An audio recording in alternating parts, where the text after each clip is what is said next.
Do I need to keep this on? Oh, you can keep it.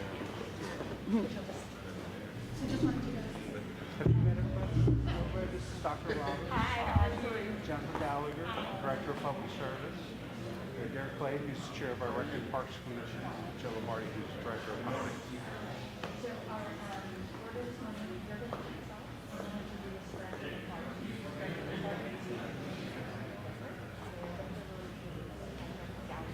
Gallagher will introduce Dr. Roberts.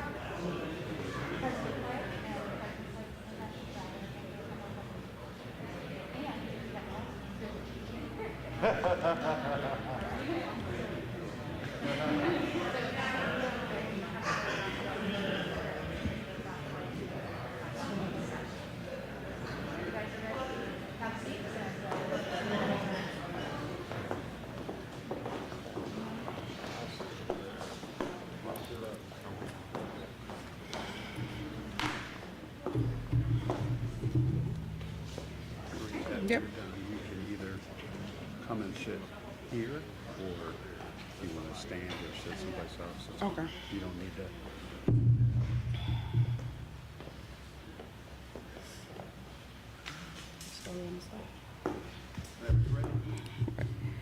Hello, everyone. My name is Carice Cumberlander. I was asked to tell about myself and how I represent the South Side.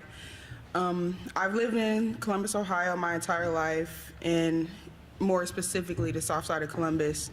My parents, Maurice and Karen Traylor, moved into a house on Whittier in Berkeley when I was smaller, and other than the time we moved next door to buy the property next to us, I've lived there with my two younger sisters my entire childhood.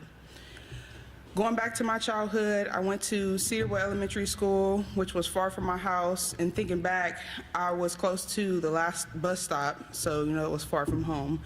I can remember telling my mom how I hated my friends didn't live by me, and with that, my parents took me down the street to sign me up for basketball at Driving Park.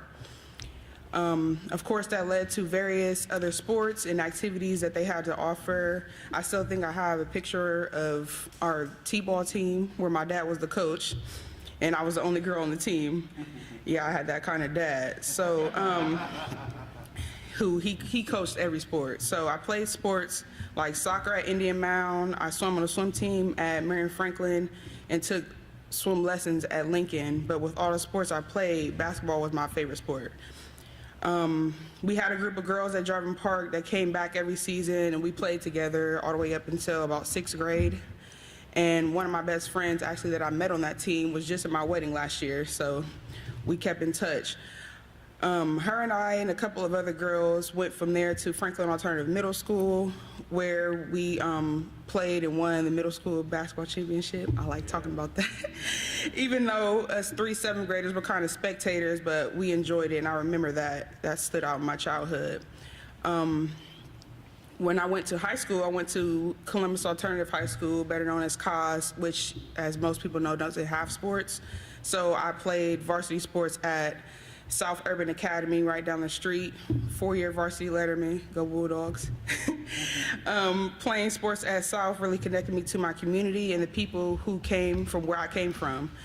I would see the stands filled with the entire neighborhood during football games, the auditorium filled with basketball games, and that was back when we still played on stage. Seeing people excited and united for something even small as high school sports gave me a sense of pride in my community. I graduated in 2007, it's telling my age. I decided to stay close to home and went to Otterbein University in Westerville. And while I was in college, I gave birth to 2 beautiful twin daughters who are now 12.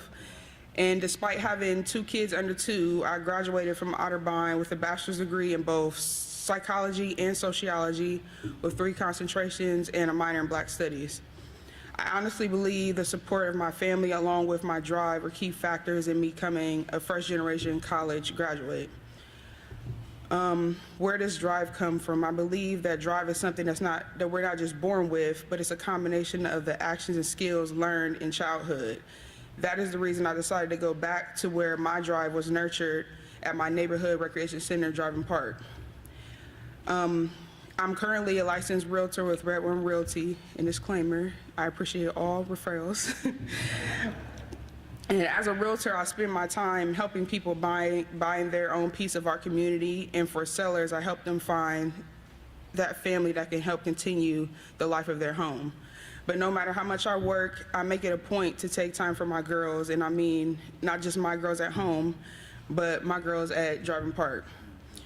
I currently coach softball, basketball, swim team, and I run a volleyball clinic at Driving Park. And even though my children, who I must name or they were going to hurt me, I have twin 12-year-olds, Chaylia and Kalia, a 6-year-old diva named Jalia, and a 2-year-old baby boy, Chaz Jr., and my 36-year-old husband.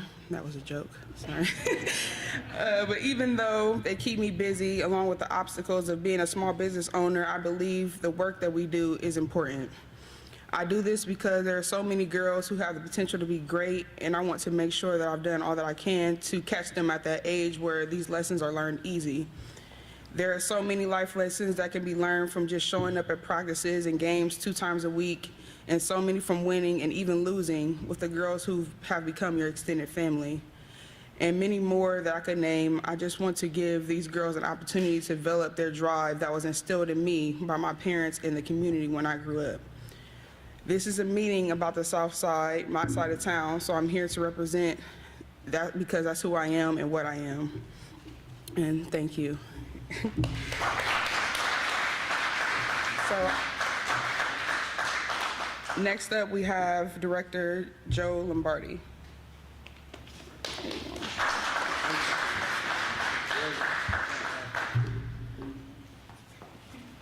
Thank you, Carice. Other than going to Otterbein, yours was a very great speech. I went to Capitol, so wanted to make sure I threw that out there. And I was from the West Side, so we'll just go ahead and we'll be friends. Well, good morning, everyone. My name is Joe Lombardi. I'm the Director of Finance and Management for the City of Columbus. And today I wanted to give you an overview of how we got to this point in our operating budget. First, I'd like to thank the mayor for his steady leadership throughout not only this year, but last year and the last 6 years that he has been leading our city. I want to thank our department staff, all the directors and their fiscal folks who help us through this process.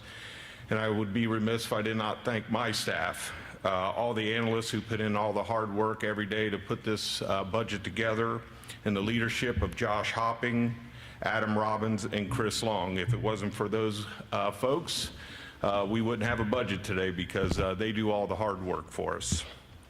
The operating budget is about people, programs, and services, and funds the day-to-day operations of the city. It doesn't start 2 weeks ago. It doesn't start yesterday. It started in May.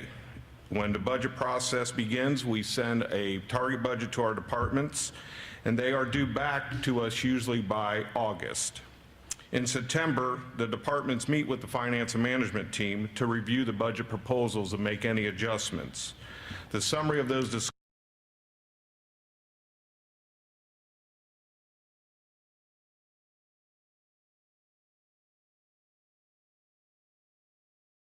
proposed. In October, the city auditor will provide the office with revenue estimates for the current year and for the upcoming fiscal year. By city charter, the mayor must submit a balanced budget.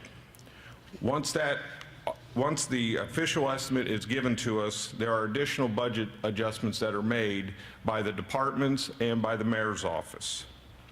The finalized budget for submission to City Council is due today, November 15th, and that is by charter request.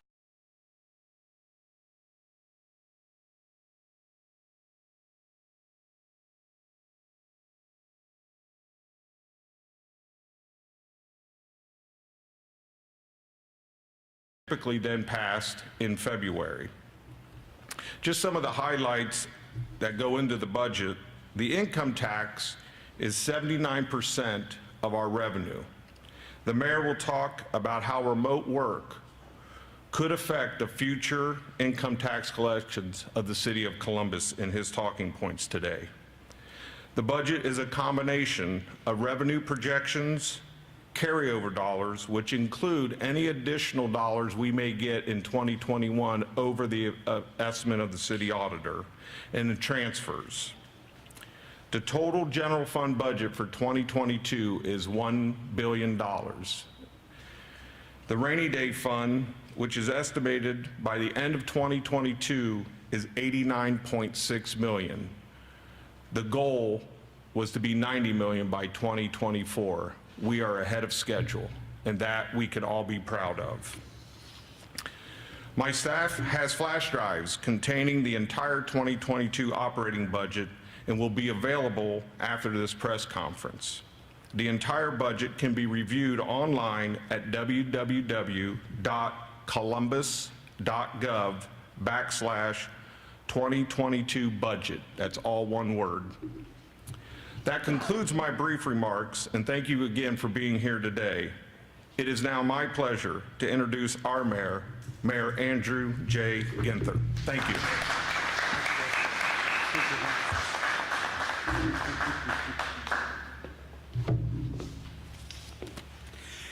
Good morning, and what a great morning here on the south side of Columbus at the Reeves Center. Carice, you were brilliant.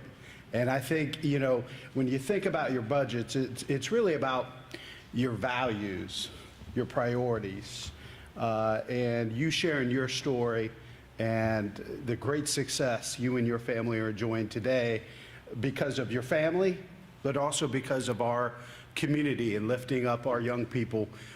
Couldn't ask for a better person to frame and start us off today, so thanks for sharing your story. To all our great partners here at the Reeves Center, thanks again for letting us join you in sharing this important information. You'll hear from Derrick Clay, who chairs our Recreation and Parks Commission, Dr. Roberts, Director Gallagher, all of our departments and staff, directors that are here. Thank you. You know, budgets really are your priorities as a city, as a business, as a family. What are your top priorities when you're putting together your budget? For me, it's really simple. As we're going to talk about here today, and I think reflected in the capital budget just recently passed by council. It's about equity. It's about opportunity. It's about upward mobility, growing the winner's circle of success here in Columbus. And as always, the top three priorities are neighborhoods, neighborhoods, neighborhoods. I want to thank Director Lombardi and his incredible team in partnership with Auditor Kilgore. It is because of their leadership we're on strong financial footing and positioned to invest in our residents and neighborhoods in robust and equitable ways. My thanks to all of you.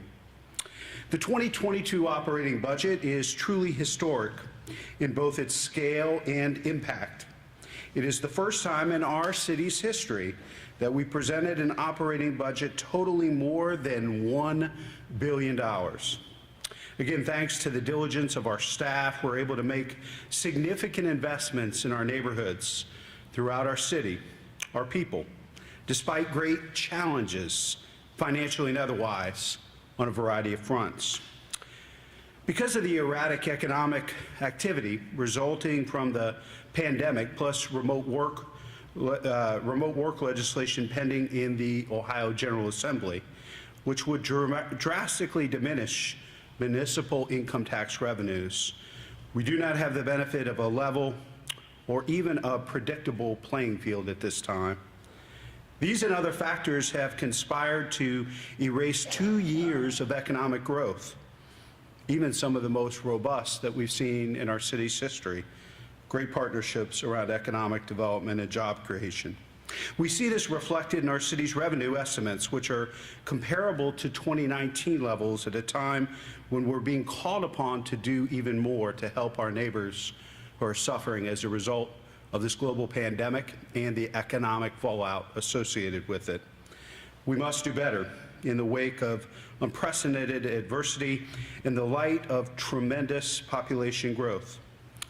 But through sound fiscal management and the resources we set aside in the Basic City Services Fund for a time just like this, we budgeted with care and precision, protected meaningful programs, and avoided cutting essential services and laying off valued employees.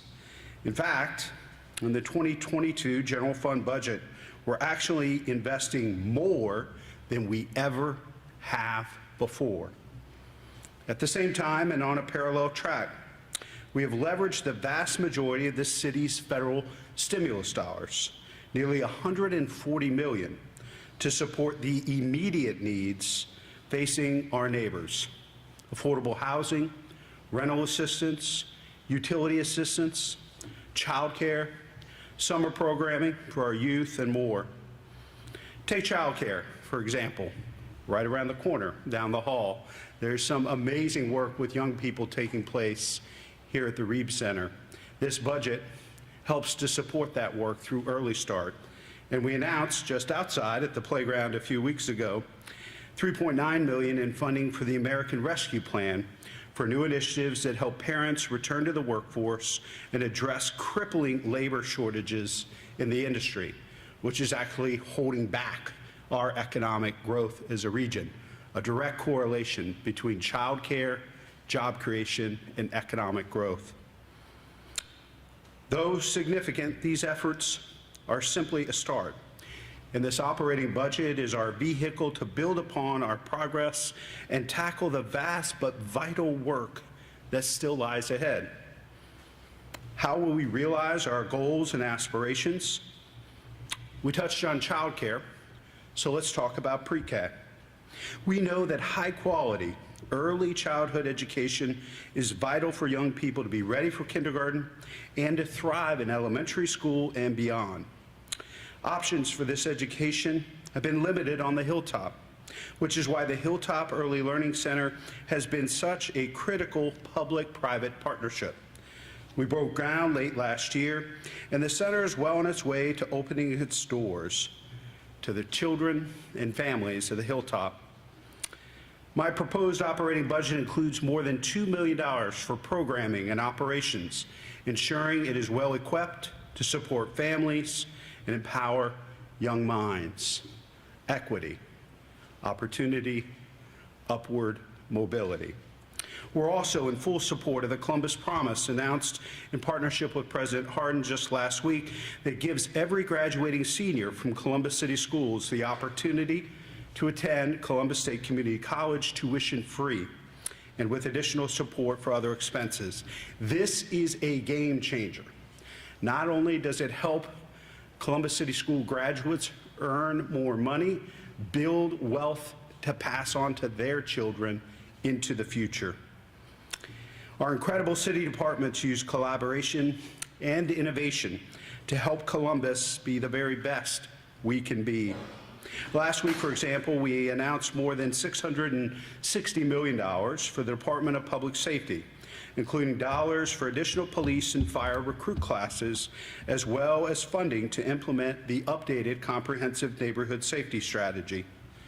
From expanding safe streets, bike, and foot patrols, to growing our alternative response teams and 911 dispatch, to launching youth athletic leagues and mental wellness resources for our first responders, we're embracing fresh ideas and supporting proven solutions to promote safety and well-being all across our city, while establishing and changing the important relationship and building bonds of trust and understanding between residents and our public safety forces. Thriving neighborhoods is what makes Columbus so special. But illegal dumpers mar these communities. I remain committed to holding them accountable for their actions. Since 2019, when we introduced the Clean Neighborhoods program, more than 120 people have been charged with illegal dumping in our neighborhoods. But it's not enough to simply charge those responsible. We must invest in keeping our community, our neighborhoods, clean. Because of the pandemic, more people are working at home, and last year many of our children were at home learning as well. So there has been far greater demand for residential trash collection in our neighborhoods. Coupled with the task of cleaning up after illegal dumping, the needs of refuse collection have grown, and we are growing with it. With this budget, we're investing in more refuse equipment and more personnel to take more trash collection sweeps in our neighborhoods. Regardless of what part of town I'm in, this remains a top priority for our residents, and we're responding to the demands for more services, basic city services, high-quality services in our neighborhoods. In a few moments, Public Service Director Jennifer Gallagher will detail these historic investments. And no one knows more about the impact of COVID-19 on Columbus than our Health Commissioner, Dr. Mashika Roberts. In the last 20 months, Columbus Public Health has provided crucial information and education on the virus, as well as testing, contact tracing, and finally, vaccines. Through every surge, we have had Dr. Roberts' strong guidance, and I am so grateful for her leadership. But the fight against the pandemic isn't the only thing that Columbus Public Health does to keep our community healthy and safe. In a few minutes, Dr. Roberts will talk about the investments from this budget in trauma-informed care and other crime prevention initiatives the department has undertaken, as well as the continued work on racism as a public health crisis. The pandemic laid bare the disparities in our community, and we continue this vital work to close these gaps and create a more equitable city for everyone. Meanwhile, Recreation and Parks Department is working diligently across the community to offer ample outlets for education, activity, and enrichment, no matter your age or your interests. But Rec and Parks is much more than community centers or park space. And I think, Chris said it best this morning. It's really about those relationships and the impact that our staff, volunteers, have on our young people. Rec and Parks is such an incredible place, and we're looking forward to hearing Derrick Clay, President of the Recreation and Parks Commission, talk more about important investments in this budget, like keeping our centers open 6 days a week and continuing the unprecedented investment we made in summer youth programming, and summer youth employment and other opportunities for young people in the summers ahead. We said last summer it couldn't just be a one-time thing, that it was going to take multiple years of investment, a restoration of our young people who took the brunt of the disparities of the pandemic, hit them harder than most in our community. The Department of Development is laser focused on cultivating a climate that's nurturing and supportive to small businesses and nonprofits. We recognize how difficult the past 2 years have been for these groups, and we remain acutely aware that more help is needed. This budget allocates $5 million in funding human services grants, and we will continue to pair those dollars with federal stimulus funds to maximize the impact and generate tangible, equitable results for the people they serve. We're also adding staff and services to the city's small business program to better assist our entrepreneurs and business owners who have been battered by the pandemic and subsequent economic fallout. Climate change can often feel far removed from daily life in Central Ohio. But the truth is, we will face our own set of unique hardships. And in many ways, for many of our neighbors, they already are facing the downfall and negative impact of climate change. Increased rainfall, flooding, home repairs, energy bills are happening now and will occur with greater frequency and devastation if we don't take meaningful action to mitigate their harm. And the residents who are feeling these effects the most are the ones who can afford it the least. Sustainable Columbus, the city's roadmap to a net zero carbon future, will receive more than $10 million for additional staff, energy and water efficiency measures in our opportunity neighborhoods, a clean energy workforce program for young adults, again, opportunity, upward mobility, equity, and a green fund to support energy sustainability endeavors among residents and nonprofits. These measures are rooted in equity and designed to protect our most vulnerable communities, measures that are also central to the priorities and recommendations of the city's Climate Action Plan, which we will unveil in the coming weeks. Neighbors, the items we've discussed today represent highlights of the proposed budget for the coming year. There are many elements as well, but everything we're funding is for the benefit of our residents and our city's future. We're committed to ongoing collaboration and evaluation, both across city departments and in tandem with community partners, to fully implement this budget and maximize its effectiveness.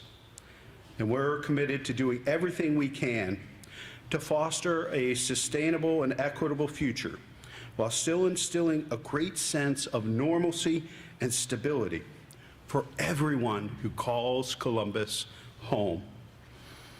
To talk more about our investments in public service, specifically the health and safety and quality of life in Columbus neighborhoods, it's my pleasure to introduce Director Jennifer Gallagher.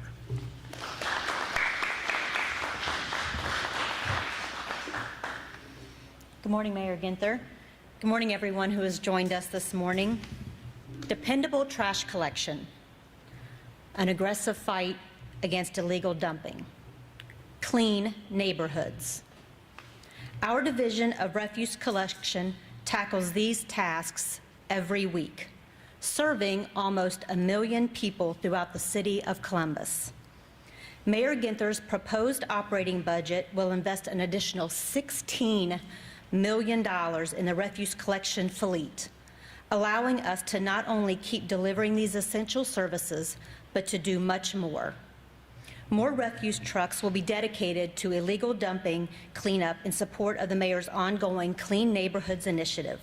By adding 3 rear loaders, refuse collection will be able to collect dumped items and overflow trash from residential 300-gallon containers in alley hotspots.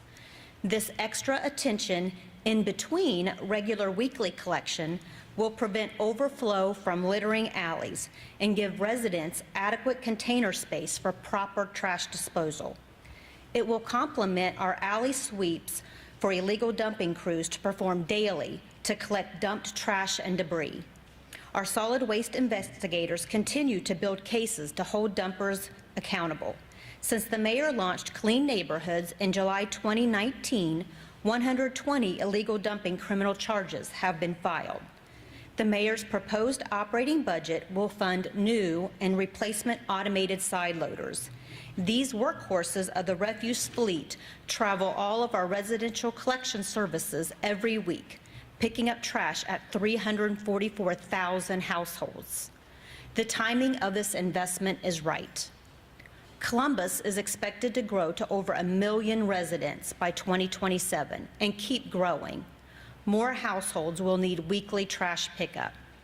Our refuse fleet must be ready to service them while continuing to meet today's trash collection needs. In 2020, with residents and families working from home and doing virtual school, the volume of residential trash collected weekly by our crews jumped nearly 25%. That's more than 30,000 tons of extra trash picked up in the previous year, enough to require 3,300 more trips to the landfill by our refuse trucks. Volumes still remain above the pre-pandemic levels. Yet despite these greater demands and pandemic labor shortages, our refuse crews still provide exceptional service throughout Columbus neighborhoods. More than 99% of the time, residents get their trash picked up by the Division of Refuse Collection on the scheduled weekly collection day. It's a point of pride for the division to maintain this excellent service for all households now and in the future. The mayor's proposed fleet investment will make it happen. Thank you, Mayor Ginther. Now I would like to turn it over to Dr. Mashika Roberts, who leads the Columbus Health.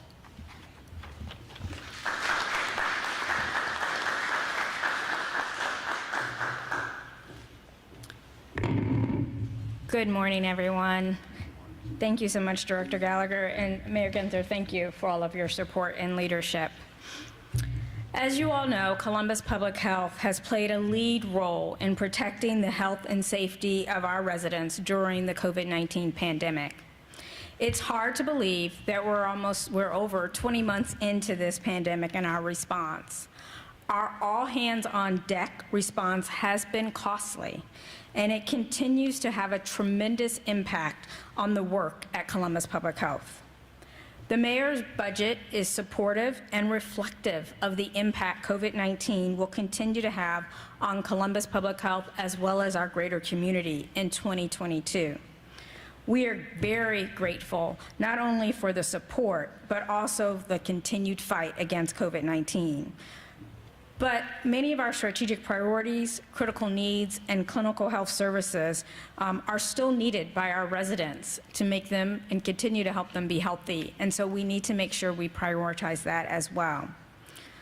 We are excited to join our partners in public safety as part of the city's alternative response to address violence and build healthier and safer neighborhoods. Our neighborhood social services team is a critical part of that innovative effort, linking residents to trauma support and the needed resources. Together with Mayor Ginther, as well as all of our city partners, our neighborhood social service team is building a trauma-informed and resilient community through our work with the Columbus Care Coalition, Voices Project, Violence Intervention, the Dispatch 911 Alternative Response, as well as our neighborhood social workers. We are also honored to lead our city's efforts to address racism as a public health crisis. Since Mayor Ginther announced or declared racism as a public health crisis in February of 2020, our new Center for Public Health Innovation has been hard at work addressing the social determinants of health to achieve health equity here in Columbus.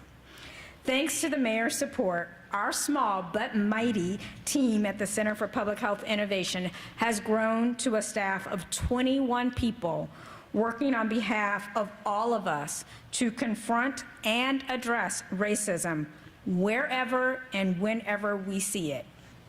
In fact, just last week, the center had its second annual Virtual Equity Summit, which was joined by over 300 of our community partners who are all committed to joining us in this critical public health issue. And while we continue to lead the charge against COVID-19, as well as racism, we will continue to provide critical public health services that our residents need and depend on. For example, while we continue to promote COVID-19 testing in the community, we are also providing testing and treatment for sexually transmitted infections, like syphilis, that have exploded during the pandemic. We will continue to conduct case investigations for COVID-19 cases. While doing that, we will also protect our residents, their health, by monitoring other outbreaks in our community that might threaten everyone's health and well-being. And yes, while we continue with this COVID-19 response, we will continue to serve and protect our residents through restaurant inspections, well woman services, safe cribs and car seat distributions, as well as providing birth and death certificates. Public health services are needed now more than ever.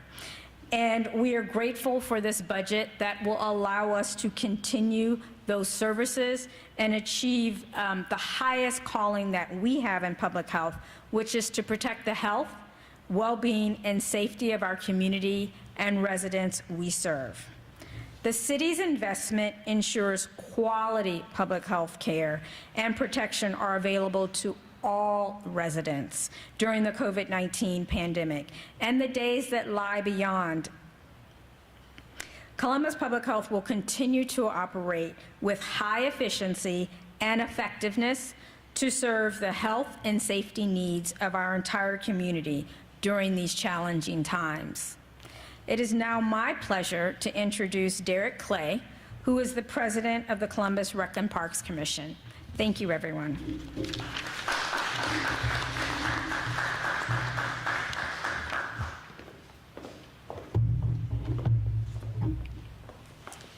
Thank you, Dr. Roberts, for your tremendous leadership. And Mayor Ginther, thank you for your leadership as well. We certainly appreciate you here in the city. Again, my name is Derrick Clay. I'm the president of the Columbus Recreation and Parks Commission. And on behalf of our commissioners, our interim director, Rakowski, we want to thank you for being here this morning. You know, the Recreation and Parks Commission's mission is to connect our people through the power of nature, wellness, and creativity. And when you think about our park system, which is over 400 parks, we have close to 30 recreation centers, we have 230 miles of trail for our residents to enjoy. You know, people they exercise at our parks. They walk their dogs at our parks. They even fall in love at our parks. So it is essential that we are doing everything in our power to keep our parks safe for all of our residents. So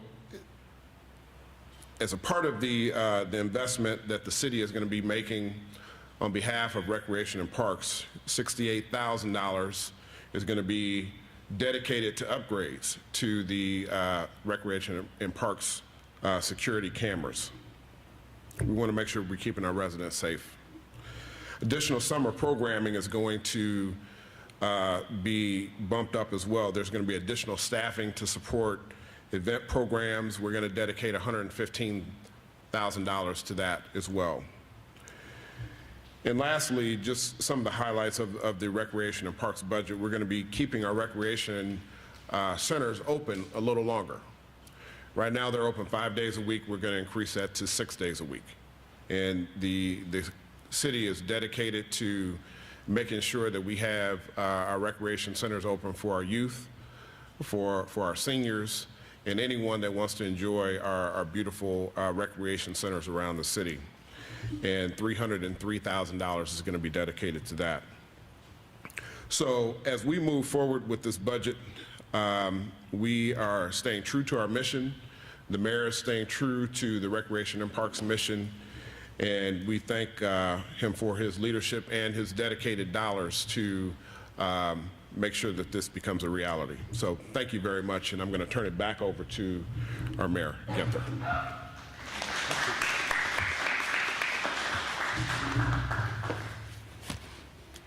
Thank you, President Clay. Our Recreation and Parks Department's in a unique position to provide equitable solutions to many of the challenges facing our community. And I'm really excited to see these investments move forward. We heard from Carice earlier how critically important recreation and parks is to children and families in this community, and excited about what is in this proposed budget.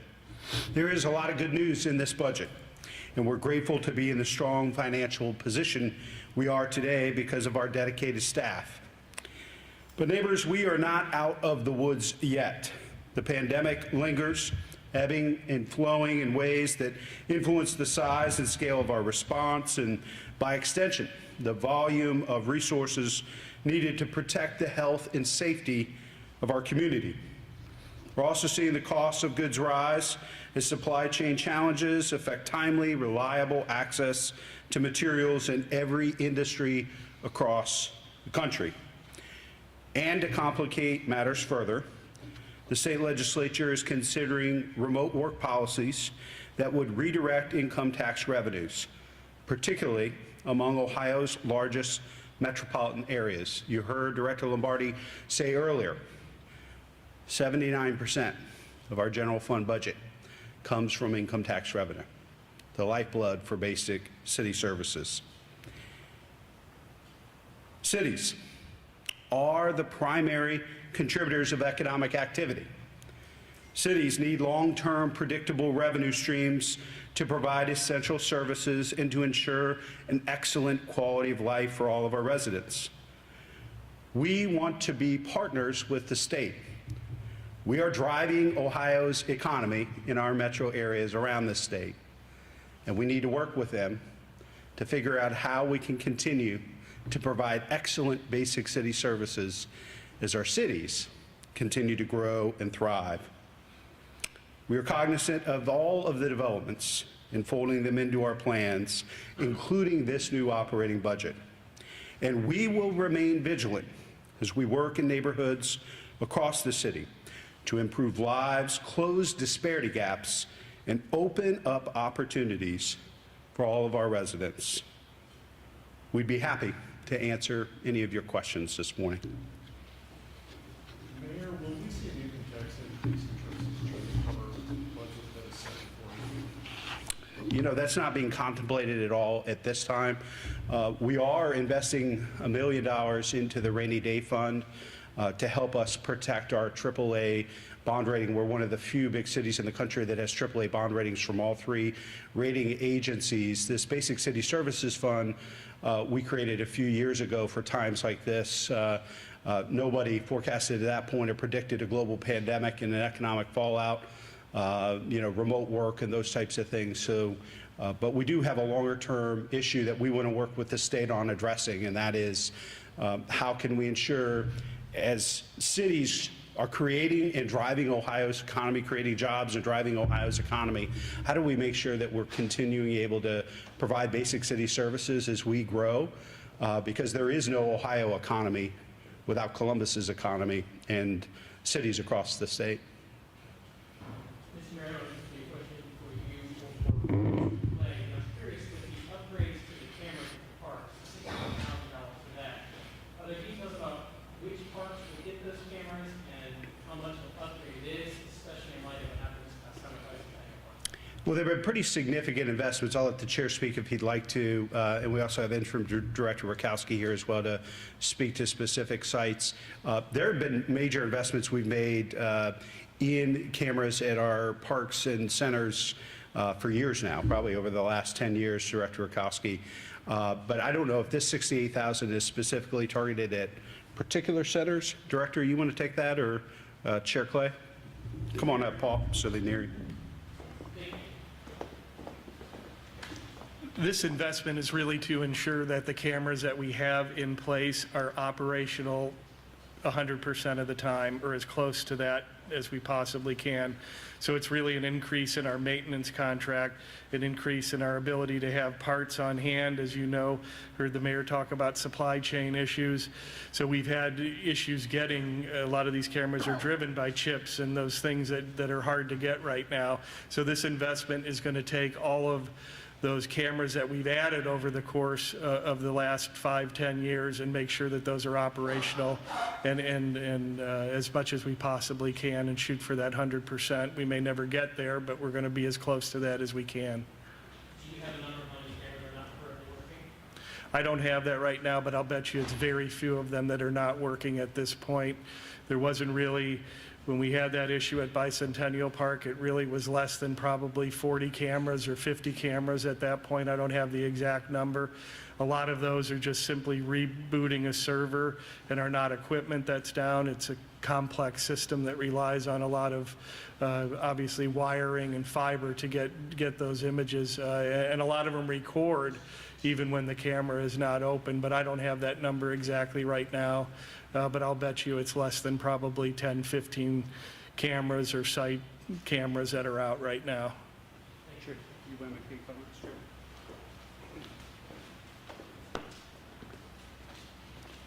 Thank you. The only thing that I'll add is that, we, as Director Rakowski said, we have been maintaining and adding cameras over the years. We want to make sure that the cameras that we do have are at capacity and they're working 100% so that we can keep our residents safe here in the city.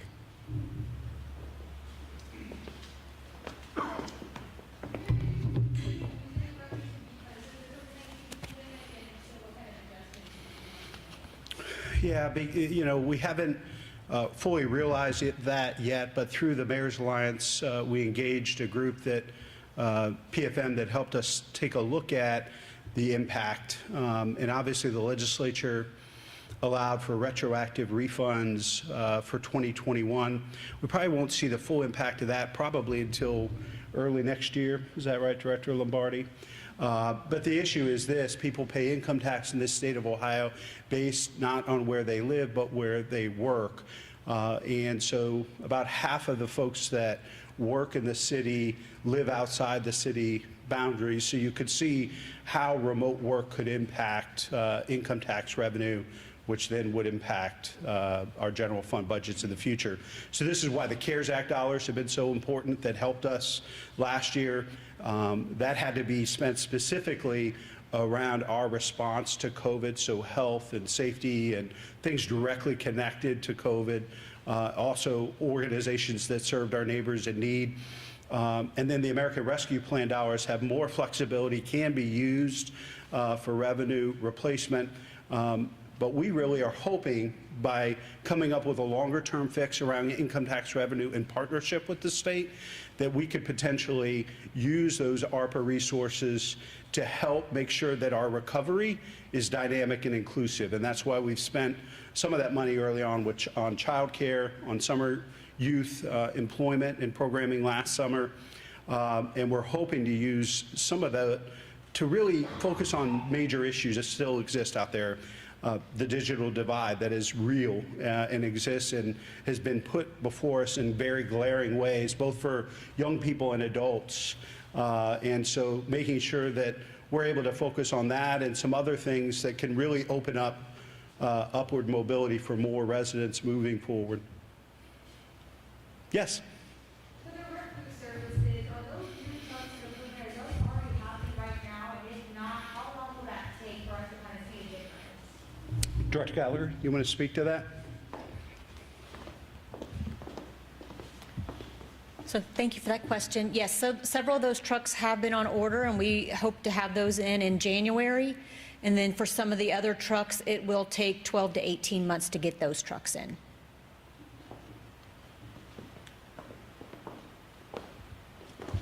What other questions do you folks have this morning?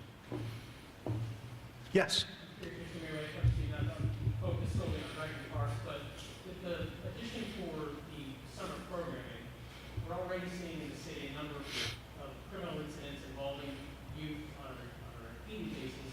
In terms of this budget, when it comes to Dragon Parks, is there anything being done specifically for outreach to get kids more involved in these rec centers in the foreseeable future as opposed to 6 months from now when you've been in summer again?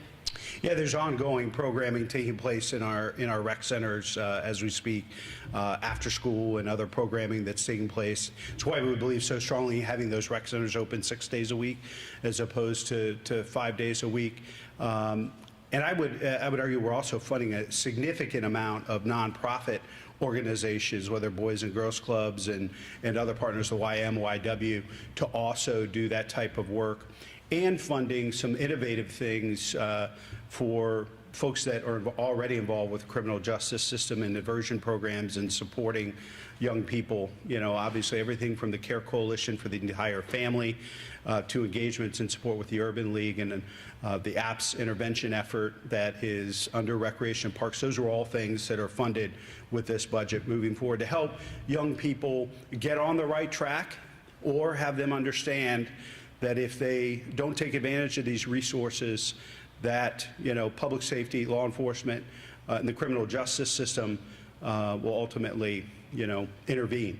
But it's really about trying to give them positive, proactive opportunities to grow and develop and prosper here in the community, but other resources if they're unwilling to take advantage of those.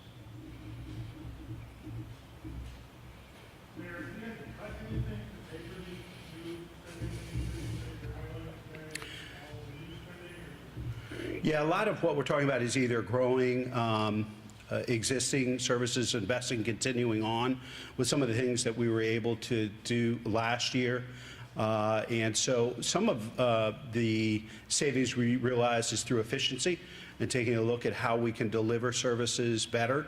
But what we have really tried to focus on is, you know, through that lens of equity, where are the greatest places for us to grow, improve basic city services in neighborhoods throughout the city. So obviously the Basic City Services Fund, income tax revenue, CARES Act, ARPA, and also we received for housing stability emergency rental assistance that we were able to provide through Impact Community Action and others to help our neighbors who were facing housing instability during the pandemic. So there's been a variety of different sources to help us expand and grow basic city services and support our families. Thanks, everybody. Have a great day.